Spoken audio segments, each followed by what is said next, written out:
What makes a good life?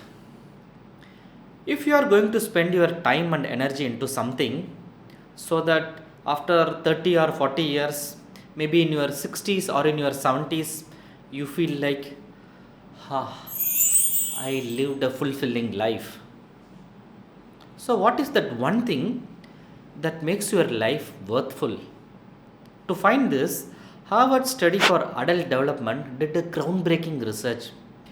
For more than 75 years, they tracked the lives of 724 men to understand what keeps them healthier and happier.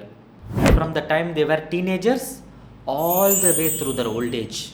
Since 1938, they tracked the life of two groups of men. One, students from the prestigious Harvard College, the other, boys from the slums of Boston. The second group was specifically selected because these boys were from the most troubled and disadvantaged families of Boston.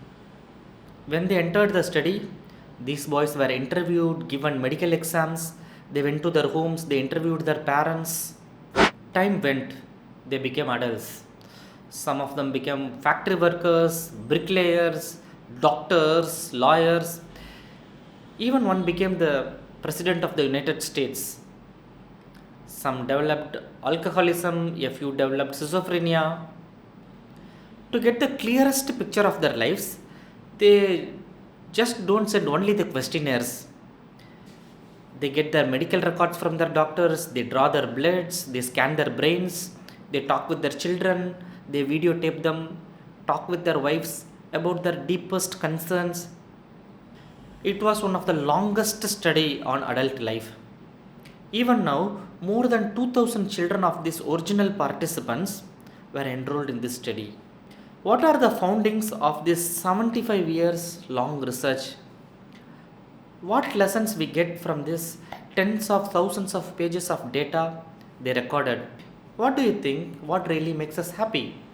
Is it money or fame or hard work or getting acknowledgement from the society?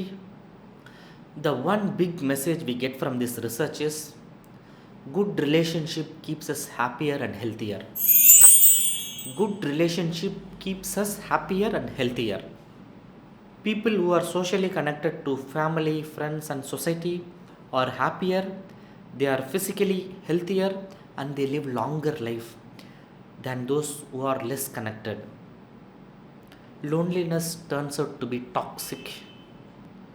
People who are more isolated find that they are less happier, their health declined earlier in their midlife, their brain functioning declines, they live shorter life than the people who are not lonely.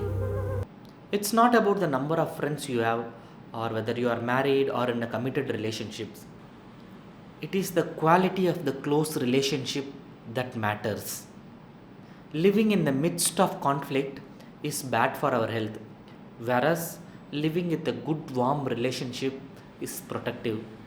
Many of us think to live a happier life we need to work hard, become successful, we need money, fame, but the truth is good relationship with others keeps us happier and healthier. So what about you?